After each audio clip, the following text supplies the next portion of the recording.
What is Pokayoking? Basically, it's when you manipulate your environment to try to change your behavior, and more specifically, to prevent a certain behavior. So basically, you try to foolproof certain behaviors. It's also called a forcing function. So, are you struggling with a bad habit? I suggest try Pokayoking it. So first off, to help you understand what it is, here are some simple examples of Pokayoking in real life. Number 1, it's called a reverse lockout feature. So there's a thing in most cars that prevents you from putting your car into reverse whenever you're flying down the freeway at 80 miles per hour. That would be horrible for your transmission, among all kinds of other things. Number 2, on older GPS systems, car manufacturers wanted to make sure that they couldn't get sued by someone claiming that they were changing where they wanted to go and then they got into an accident. Well, to prevent this, they would make sure that you couldn't change the GPS's destination while the car was moving. And lastly, microwaves. Have you ever turned on a microwave with the door open? I didn't think so. That's because the manufacturers Pokayoked it. Now, you probably have a good idea of what it is. It's changing a system or an environment to literally make a certain behavior impossible. So, here's some ways that I've used this concept to help improve my own life. Number 1, a pull-up bar. To work on doing pull-ups, I actually bought a pull-up bar and placed it in the doorway to my room. Now, whenever I leave the room or come back in, I am forced to see that pull-up bar and forced to think about it. And I'm very likely to do 2 or 3 pull-ups. Doing this for a few weeks has greatly increased the amount of pull-ups that I can do in a row. I Pokayoked it because I can't walk into or out of my room without seeing it. Number 2 is a blood pressure cuff. So, I have been trying to take my blood pressure every morning and every night. Now, this is a habit that I'm recently trying to start. Why? Because I did it for a little while and then I stopped doing it, and I'd really like to see some long-term data of my blood pressure. So to make it easier, every night before I go to bed, I take my blood pressure cuff, I pick it up off of my bed, and I use it to record what my blood pressure is. Then when I'm done, I take the blood pressure cuff and I put it on my journal. You might be asking, why your journal? Well, that's the first thing I look at whenever I wake up in the morning. Then the next morning, whenever I wake up,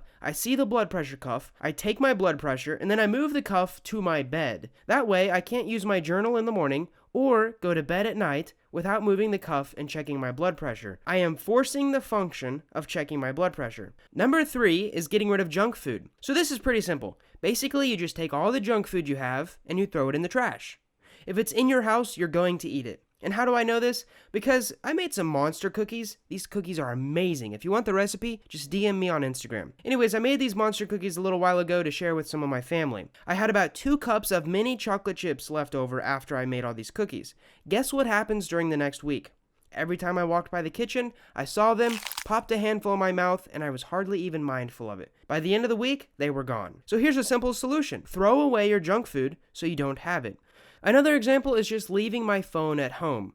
Sometimes whenever I travel, it's best to just leave my phone at home. It might seem a little extreme, but leaving your phone at home does many things. You become more mindful because with less distractions mean that you have to have more attention on the outside world. It also forces you to talk to more people. Want to know the best restaurant to visit? Want to know how to get there? This forces conversation. And you'd also be very surprised at how much your eye contact and body language reading skills improve whenever there's no phone to hide behind. And lastly, I have created an alarm on my phone that reminds me once a week to do something called a finance check. Now, I used to do these daily, but I don't really have enough action in my bank accounts to justify the time spent doing it daily, so I do it weekly. And basically what I do is I log into all of my bank accounts, all of my credit cards, and I recalculate the taxes that I owe for that month. And then I add up all the cash that I have, subtract all the credit cards and taxes that I owe, and I'm left with a single number that I use as my liquid cash number. Basically, I don't let this number go below 0. So anyways, right now I have 8 credit cards, and this process forces me to check them every week. And using this method, I have never paid any late fees, I've never paid any interest, and I've never spent more money on a credit card than I couldn't pay with cash in the bank. If you're wondering, why do you have 8 credit cards? That's crazy. Well, I currently have earned around $630 from cashback rewards and $550 from sign-up bonuses this year alone. And my credit score is around 760 at the moment. So this alarm forces me to spend 10 minutes a week logging into every account and then physically writing my numbers down. This, in turn, gives me a really good idea of my current financial situation. If the number is more than $10,000 of liquid cash, I invest some of it. And if it's less than $2,000, I try to stop spending. And so far, this system has been working really well for me. Also, most of these credit cards are set up for autopay and really cheap monthly services like Netflix or Spotify that I use anyways, so even if I don't log in, they would still get paid. However, if I had to rely on motivation to log in and check them, I probably would miss a payment because I'd forget it. And if I had to rely on discipline to log in and check them, I might miss a payment also. However, this alarm that I set up reminds me every week instead of relying on my memory, my motivation, or my discipline. So as we move further into this video, I want to introduce you to a life-changing idea. This idea is that there are 3 ways to go about achieving a goal that you have, specifically with your behavior change. Each step up changes you as a person and exponentially increases the likelihood of you achieving your goals. I mean, once you master the last step, your goals start to become limited by time and your imagination, not by your energy or money or procrastination or effort, which is probably holding most of you back. So let's move on. The first one is motivation. Motivation is the feeling of encouragement that your brain gives you whenever you start the process of dreaming big. We all know what motivation feels like. It's when you make it to the gym for the first time, or you cook your first healthy meal, or you check your stocks the day after that you invested them and they went up. The fuel that started those behaviors is called motivation. However, as we also all know, motivation fades. As time goes on, you'll find excuses not to go to the gym, or maybe that eating healthier is too expensive for you right now, or that you can spend your money on better things than investing. Motivation fades because our brain likes new things. We fall apart if we rely on motivation alone. So what is number 2? So the next step is discipline. Discipline is the skill of doing things that you don't want to do because you know the long-term outcome of those is worth the short-term choice. So discipline is the skill and the mindset of doing something even when you don't want to. For example, a week into your new workout routine, your body is sore and it's tired and it doesn't want to keep going to the gym. However, because you are a human being, you have the amazing ability to go, yeah, it sucks now, but the payoff in the future is definitely worth it. So you can continue to do that behavior without short-term motivation, and you see it as an investment. Discipline, however, relies on willpower. And as you know, cognitive psychologists have found that willpower is like a battery. As your day goes on, your willpower will start to drain. It'll get lower and lower. This means that you should do your most important behaviors in the morning, because you'll be able to fight those behaviors with your extra willpower. However, as the day goes on, your willpower will start to deplete. You'll have less and less of it. If someone asks you if you want a cookie every hour, you might have built up your willpower battery to have the discipline to say no to the first person, then no to the second person, and then no to the third person.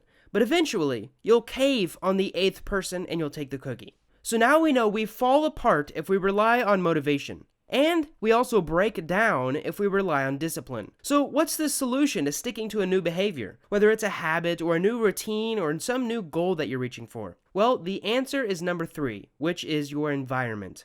Mastering your environment is the mindset of putting yourself in an environment where success comes easy. So let me continue with the cookie analogy. Mastering your environment would simply be getting rid of everyone in your life who asks you if you want a cookie. You're literally changing the inputs of your life instead of trying to fight them. So according to cognitive psychology again, you as a person, all you are is an information processor, kind of like a computer. You have inputs like your ears, your eyes, your nose, and you have outputs like you can do things with your hands and you can say things with your mouth. Now, cognitive psychologists say what happens in between these two things is called a mediational process, also known as thinking or automatic brain processes. So whenever you rely on motivation, you're going to fall apart because you're relying on your brain to keep wanting to do something. However, the flaw here is that your brain likes novel things. It likes new things to keep growing. But as you know, most habits are the same thing over and over again, so it won't have that motivation for long. This is why we fall apart when you rely on motivation. However, when it comes to discipline, your brain can actually see the end goal of what it wants. Whether that's a six-pack or $100,000 profits or to know something from a book. But after time, your brain gets tired and it loses the ability to choose, and so it falls back on those automatic processes. Well, what's automatic for the brain, you say? Well, it's definitely not reading a book, it's not doing crunches, and it's not finding which stock to put your hard-earned money in. It's laying down and watching Netflix. This is why you break down when you rely on discipline. So, When it comes to changing your environment, you are literally changing the input of what is going into your brain. This means your brain doesn't have to make any extra effort to make a good decision. When you get rid of the person asking you if you want a cookie, your brain never has to make the decision to take it or not, thus getting you one step closer to your goal. So, back to our examples. When it comes to me checking my blood pressure, I literally cannot go to sleep at night or work in the morning without visually seeing and physically moving that blood pressure cuff. Now, I could just move it, but I'm forcing myself to look at it and then move it, which reminds me to use it. And the issue beforehand wasn't that I didn't want to, it was simply that I forgot to. I just needed a reminder. So I changed my environment to remind me. And even better than this is to change your environment to prevent you from doing something.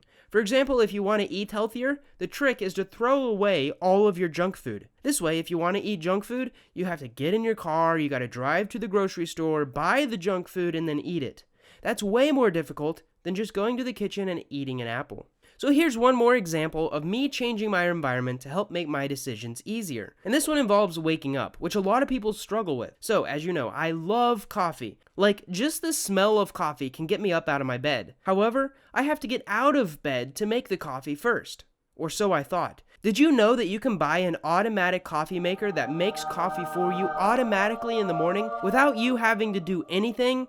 All you have to do is set them up the night before. So what do? I buy this automatic coffee machine, I set it up every night to go off at 5 a.m. and I put it right next to my bed. That way I can wake up to the beautiful sounds of hissing steam and dripping magic, and the gorgeous smell of freshly brewed coffee. Now it sounds dumb, but it has radically changed my morning. I wake up and I type an easy 1,000 words while sipping that morning cup. I simply just changed my environment in a way to positively change my behavior. So as I end this video, I want to ask, what have you Poka-Yoked? What are you going to Poka-Yoke now that you've seen this video? And please remember these two things. We fall apart if we rely on motivation, and we break down if we rely on discipline. Instead, make your environment help you. Thank you guys so much for watching, and I hope to see you in the next video.